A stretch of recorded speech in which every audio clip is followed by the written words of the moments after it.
الرأفت عن الركب في يوم اللقاء سل الأغوث عن الصحب حزما وتقى سل الأعمص عن النهر بالدم استقى سل الأسياف عن الغمد في الثرى التقى عندما دوى النفير أندنا وقت الجهاد بدأ الآن المسير كي نقاتل الأعادي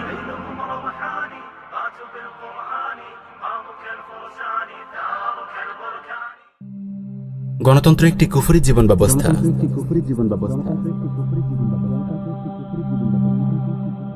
আল্লাহ রাব্বুল আলামিন ইরশাদ করেন, ইন্নাদ-দীন ইনদাল্লাহিল ইসলাম, নিশ্চয় আল্লাহ তাআলার কাছে একমাত্র গ্রহণযোগ্য দিন ও জীবন ব্যবস্থা হলো ইসলাম। অন্য আয়াতে আল্লাহ তাআলা বলেন, ওয়া মান ইয়াবতাগি গায়রাল ইসলামি দীনান ফালান ইউকবালা মিন ওয়া হুয়া ফিল আখিরাতি মিনাল খাসিরিন। কেউ ইসলাম ছাড়া অন্য কোনো দিন ও জীবন ব্যবস্থা চাইলে তা কখনো গ্রহণ করা হবে না এবং আখিরাতে সে ক্ষতিগ্রস্ত হবে। এই আয়াত দুটি থেকে আমরা স্পষ্ট বুঝতে পারলাম, আসমানি জীবন বিধান ইসলাম ব্যতীত মানবরচিত যত জীবন ব্যবস্থা আছে, চাই তা গণতন্ত্র হোক বা সমাজতন্ত্র, তা আল্লাহর কাছে গ্রহণযোগ্য নয়। তাই যারা গণতন্ত্রকে জীবন বিধান হিসেবে গ্রহণ করবে তারা নিঃসন্দেহে কাফের, তাদের জন্য আখিরাতে নাজাতের কোনো সুযোগ নেই। অত্যন্ত দুঃখের বিষয়, বিংশ শতাব্দীর শুরুর দিকে উসমানী খেলাফতের পর থেকে কুফার গোষ্ঠী গণতন্ত্রকে কৌশলে মুসলমানদের জীবন বিধান হিসেবে চাপিয়ে দিয়েছে। নানান সংশয় ও বিভ্রান্তির জাল ছড়িয়ে 1 শতাব্দীরও কম সময়ে তারা মুসলমানদের মধ্যে এমন একটি মডারেট শ্রেণী গড়ে তুলতে সক্ষম হয়েছে যারা ইসলামকে বাদ দিয়ে মনে প্রাণে গণতন্ত্রকে তাদের জীবন বিধান হিসেবে মেনে নিয়েছে। আজ আমরা আলোচনা করব কুফরি ধর্ম গণতন্ত্রের স্বরূপ ও প্রকৃতি নিয়ে। কথা বলবো গণতন্ত্রের ব্যাপারে ছড়ানো সংশয় ও বিভ্রান্তি নিয়ে। কিভাবে গণতন্ত্রের মতো একটি কুফরি ধর্মকে সুকৌশলে মুসলমানদেরকে গ্রহণ করানো হয়েছে, কিভাবে গণতন্ত্রকে নিছক একটি রাষ্ট্র পরিচালনার সিস্টেম বলে মুসলমানদেরকে ধোঁকা দিয়েছে, কিভাবে তারা গণতন্ত্রের মাধ্যমে মুসলমানদেরকে ঈমান ও তাওহীদের পথ থেকে বিচ্যুত করেছে। চলুন প্রথমে আধুনিক গণতন্ত্রের উৎপত্তি, কেন, কোথায় ও কিভাবে এই বিষয়টির ওপর হালকা নজর বোলানো যাক। আধুনিক গণতন্ত্রের গোড়ার কথা। আধুনিক গণতন্ত্রের জন্ম ও বেড়ে ওঠা কুফর ও নাস্তিকতার কেন্দ্রভূমি ইউরোপে।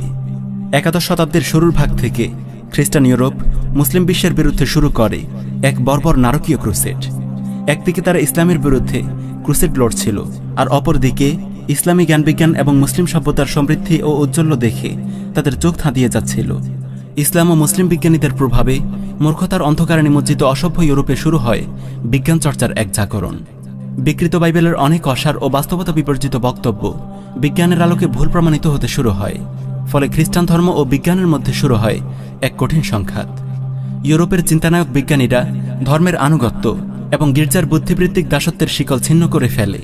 ক্ষমতাধর গির্জা বিজ্ঞানীদের ওপর অনেক নিষ্ঠুরতা চালিয়েও এই জাগরণ থামাতে ব্যর্থ হয়। ফলে বস্তুবাদ, জড়বাদ ও ধর্মবিদ্বেষের এক প্রলয়ঙ্কারী আগুন জ্বলে ওঠে পুরো ইউরোপে। এমনিতেই ইউরোপীয় সভ্যতার জন্ম বস্তুবাদ ও নাস্তিকতার লীলাভূমি গ্রিক ও রোমান সভ্যতার ঔরসেই। নতুন এই বুদ্ধিবৃত্তিক জাগরণের প্রভাবে ইউরোপিয়ানরা চিন্তা ও যুক্তি ছাড়াই খুব দ্রুত এই সিদ্ধান্তে পৌঁছে গেল, ধর্ম নামে যা কিছু আছে সব যুক্তি ও বিজ্ঞানের বিরোধী। সুতরাং বিজ্ঞান ও ধর্মের প্রীতিপূর্ণ সহাবস্থান কোনোভাবেই সম্ভব নয়। যুক্তি ও বুদ্ধিতে যে বিশ্বাস করবে, ধর্ম ও ধর্মগ্রন্থে তাকে অবিশ্বাস করতেই হবে। ধীরে ধীরে তারা এই চূড়ান্ত সিদ্ধান্তে উপনীত হয় যে ধর্ম যদি মানতেই হয় তবে তার সীমানা হবে মানুষের ব্যক্তি জীবন। রাষ্ট্র ও রাজনীতিতে তাদের প্রবেশাধিকার থাকবে না। ফলে গির্জার কিছু আনুষ্ঠানিকতা এবং ব্যক্তি ও সামাজিক জীবনে কিছু আচার প্রথা পালনের মধ্যেই খ্রিস্টান ধর্ম সীমাবদ্ধ হয়ে যায়। এখন সমাজ ও রাষ্ট্র কিভাবে চলবে তা ঠিক করবে জনগণ, কোনো ধর্মগ্রন্থ কিংবা আসমানের কথিত কোনো খোদা নয়। নাউজুবিল্লাহি মিন যালিক। এভাবেই গোড়াপত্তন হয় জনগণের হাতে গড়া একটি নতুন জীবন ব্যবস্থার, যেখানে জনগণই প্রণয়ন করবে আইন ও সংবিধান। তারাই ঠিক করবে কোনটি হালাল, কোনটি হারাম, কোনটি বৈধ আর কোনটি অবৈধ। ইউরোপের হাতে যখন মুসলিম বিশ্বের পরাজয় ঘটে, মুসলমানদের সর্বশেষ আশ্রয় উসমানী খেলাফত যখন ধ্বংস হয়ে যায়, তখন কাফেররা তাদের হাতে গড়া এই কুফরি জীবন ব্যবস্থা মুসলমানদের উপর চাপিয়ে দেয়। এভাবে মুসলিম বিশ্ব শুরু হয় রাষ্ট্রীয় ও সামাজিক জীবন থেকে ইসলামকে ঝেঁটিয়ে বিদায় করার পালা। তখন ওসমানী খেলাফতের সর্বশেষ শাইখুল ইসলাম মুস্তাফা সাবারি রাহিমাহুল্লাহ সুস্পষ্ট ভাষায় ঘোষণা করেন, ইসলামী শরিয়ার পরিভাষায় বেলাদুল ইসলাম বা ইসলামী রাষ্ট্র বলা হয় ওই ভূখণ্ডকে যেখানে ইসলামী শরিয়ার শাসন জারি থাকে। যদি রাষ্ট্র ব্যবস্থা থেকে দিনকে সরিয়ে দেয়া হয়, সে রাষ্ট্র আর ইসলামী রাষ্ট্র থাকে না। রাষ্ট্র যদি শরিয়ার সীমারেখা থেকে বেরিয়ে যায়, দিনের বিধিনিষেধের আনুগত্য কেবল জনগণের ব্যক্তিজীবনে সীমাবদ্ধ করে দেয় এবং রাষ্ট্র ব্যবস্থা দিনের বিধিনিষেধ প্রত্যাখ্যান করে, তবে বিশ্বাস ও বুদ্ধিবৃত্তিক দৃষ্টিকোণ থেকে এর অর্থ হল রাষ্ট্র থেকে দিনকে আলাদা করে ফেলা এবং এর মাধ্যমে রাষ্ট্র মোরতাদ তথা ইসলামচ্যুত হয়ে পড়ে এবং সেই সঙ্গে জনগণও মোরতাদ তথা ইসলামচ্যুত হয়ে পড়ে যদি তারা এই রাষ্ট্র ব্যবস্থার প্রতি সন্তুষ্ট হয়ে যায় অথবা যদি তাদের প্রতিনিধিত্বকারী পার্লামেন্টারি শাসন ব্যবস্থা প্রতিষ্ঠিত হয় যা তাদের সন্তুষ্ট হওয়ার প্রমাণ বহন করে, তখন তাদের ব্যাপারে কোরআনের এই আয়াত প্রযোজ্য হয়, ওয়ামাল্লাম ইয়াহকুম বিমা আনসালাল্লাহ ফাউলাইকা হুমুল কাফিরুন। আল্লাহর নাজিলকৃত শরিয়াহ অনুযায়ী যারা ফয়সালা করে না তারাই তো কাফির। মাওকিফুল আকলি ওয়াল ইলমি ওয়াল আলম, শেখুল ইসলাম মুস্তফা আস-সাবারি, 163 থেকে 164 পৃষ্ঠা। অনেক অবুঝ ভাই গণতন্ত্রকে কেবল একটি সরকার পরিবর্তনের সিস্টেম মনে করেন, তাই তাদের মনে নানান সংশয় ঘুরপাক খেতে থাকে। কখনো তারা ইসলামের শুরার সাথে গণতন্ত্রের সাদৃশ্য খুঁজে পান, কখনো ইসলামী গণতন্ত্রের মতো উদ্ভট পরিভাষা তৈরি করেন। আস্তাগফিরুল্লাহ। ইসলামী কুফর ও ইসলামী শিরক বলা যেমন ইসলামী গণতন্ত্র বলাও ঠিক তেমন। চলুন এবার আমরা দেখব গণতন্ত্র কিভাবে একটি স্বতন্ত্র ধর্ম।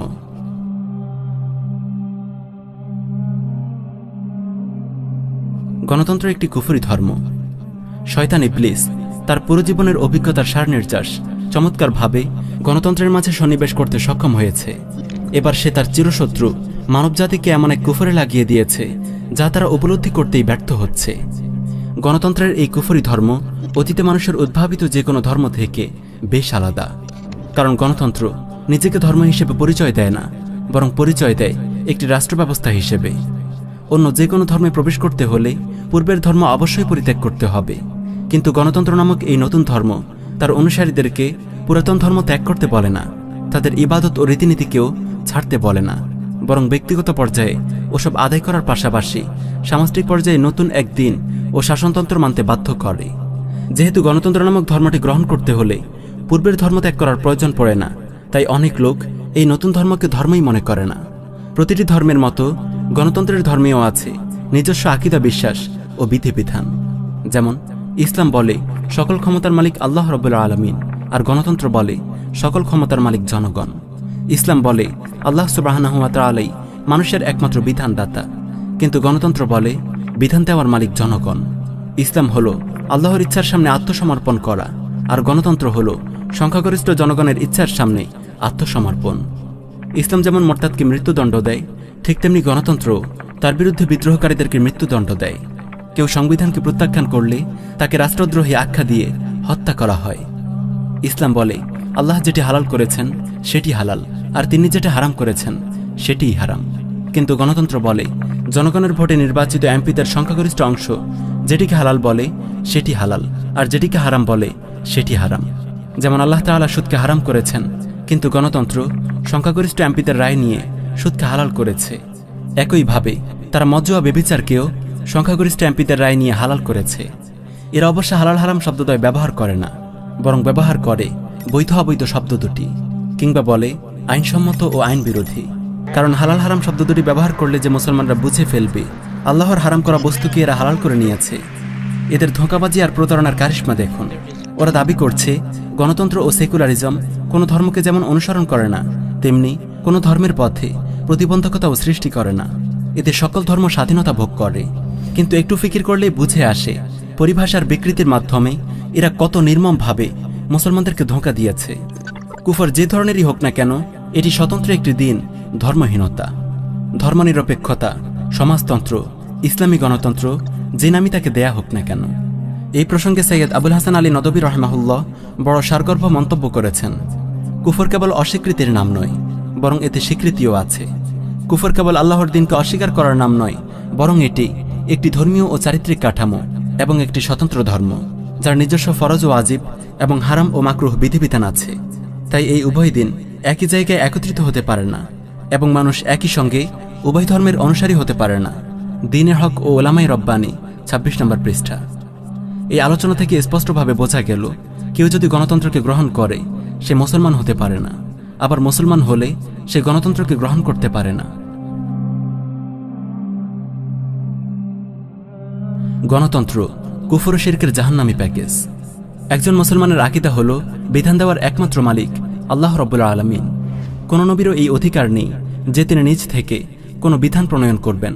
আল্লাহ তাআলা বলেন, ইনিল হুকমু ইল্লা লিল্লাহ, বিধান দেওয়ার মালিক একমাত্র আল্লাহ রব্বুল আলামিন।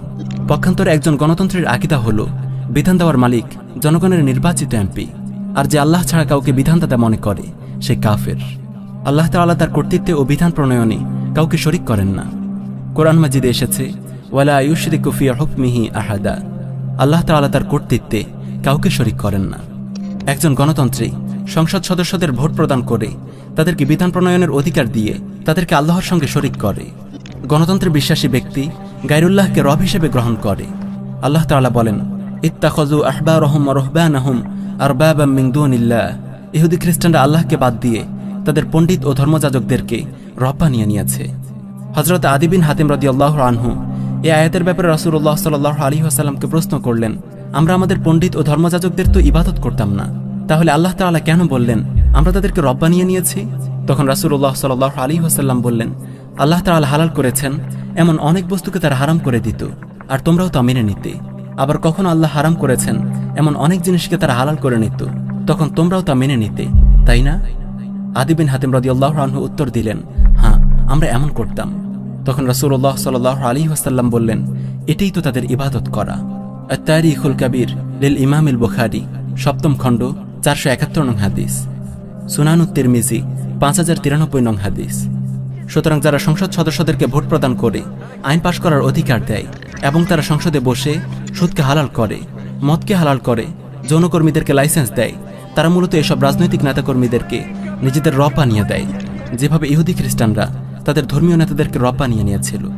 যারা সংসদ নামের শিরকের আড্ডাখানায় বসে নিজেদের নাপাক হাতে বিধান প্রণয়ন করে তারা মুশরিক। আল্লাহ তাআলা বলেন, আম লাহুম শুরাকাউ শারউ লাহুম মিনাদ দীনি মা লাম ইয়াযাম বিহিল্লাহ, নাকি তাদের কতিপয় শরিক দেবতা আছে যারা তাদের জন্য দ্বীনের বিধিবিধান প্রণয়ন করে যার অনুমতি আল্লাহ তাআলা দেননি। যারা আল্লাহর নাজিলকৃত শরিয়াহকে ঝুড়ে ফেলে নিজেদের মনগড়া সংবিধান দিয়ে বিচার ও শাসনকার্য পরিচালনা করে তারা নিঃসন্দেহে কাফের। আল্লাহ তাআলা বলেন, ওয়ামান লাম ইয়াহকুম বিমা আনসালাল্লাহ ফাউলাইকা হুমুল কাফিরুন, আল্লাহর নাজিলকৃত শরিয়াহ অনুযায়ী যারা ফয়সালা করে না তারাই তো কাফির।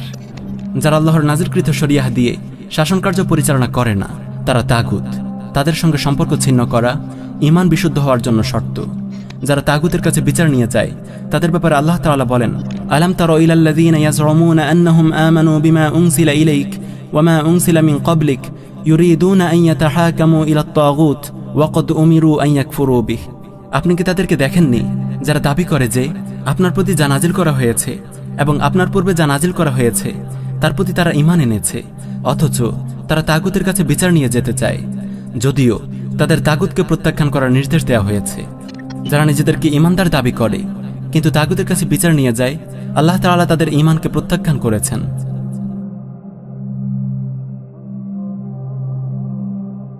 ভোট, নির্বাচন ও গণতন্ত্র। গণতন্ত্রের বাস্তবতা সম্পর্কে পর্যাপ্ত জ্ঞান না থাকার কারণে অনেকেই বলে থাকেন, আমরা গণতন্ত্রের কুফরিতে বিশ্বাস করি না, আমরা গণতন্ত্রকে কেবল ক্ষমতায় যাওয়ার একটি সিস্টেম হিসেবে দেখি। অনেকে বলে থাকেন, ভোট হলো আমানত, ভোট হলো ইবাদত। সুবহানাল্লাহ, কত বিভ্রান্তি ও জাহালাত ছড়িয়ে আছে আমাদের সমাজে। প্রিয় ভাই, ক্লাস ক্যাপ্টেন নির্বাচন, বাজার সমিতির সভাপতি বা ক্যাশিয়ার নির্বাচনের ক্ষেত্রে হয়তো আপনার কথা সঠিক, কিন্তু সংসদ নির্বাচন গণতান্ত্রিক সিস্টেমেরই একটি অংশ। আপনি যখন কোনো এমপি পদপ্রার্থীকে ভোট দিচ্ছেন, তার মানে আপনি তাকে কুফর ও শিরকের কেন্দ্র সংসদ ভবনে পাঠাচ্ছেন আইন প্রণয়নের অধিকার দিয়ে, আর মানুষকে আইন প্রণয়নের অধিকার দেয়া নিঃসন্দেহে কুফরি। আপনাদের দেয়া ভোটে নির্বাচিত হয়ে এই এমপিরা সংসদে গিয়ে সর্বপ্রথম যে কাজটি করে তা হলো আল্লাহর কোরআনকে ছুঁড়ে ফেলে তাদের মনগড়া কুফরি সংবিধান বাস্তবায়নের শপথ গ্রহণ করে। নাউযুবিল্লাহি মিন যালিক। কুফরে লিপ্ত এই এমপিরা সংসদে বসে আল্লাহর হারামকে হালাল করে আর আল্লাহর হালালকে হারাম করে। তারা সুদকে বাধ্যতামূলক করেছে, মদের লাইসেন্স দিয়েছে, ব্যভিচারের বৈধতা দিয়েছে। নাউযুবিল্লাহি মিন যালিক। এই প্রকাশ্য কুফরিতে তারাও শামিল আছে যারা ভোট দিয়ে তাদেরকে সংসদে পাঠিয়েছে। কেউ হয়তো বলবেন, আমরা ইসলামী আইন পাশ করার জন্য তাদেরকে ভোট দিয়েছি।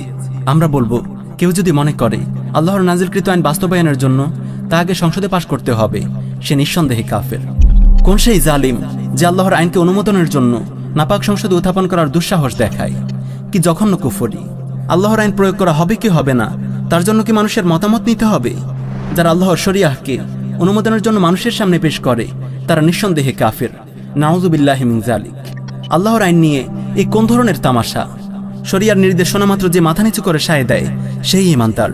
কারো মনে যদি আল্লাহ তার রাসূলের নির্দেশ সম্পর্কে অন্তরে বিন্দুমাত্র ইতস্ততও থাকে, সে মুমিন হতে পারে না। আল্লাহ তাআলা বলেন, ফালা ওয়ারাব্বিকা লা ইউমিনুনা হাত্তা ইউহাক্কিমুকা ফীমা শাজারা বাইনাহুম সুম্মা লা ইয়াজিদু ফী আনফুসিহিম হারাজাম মিম্মা কাদাইতা ওয়া ইউসাল্লিমু তাসলিমা।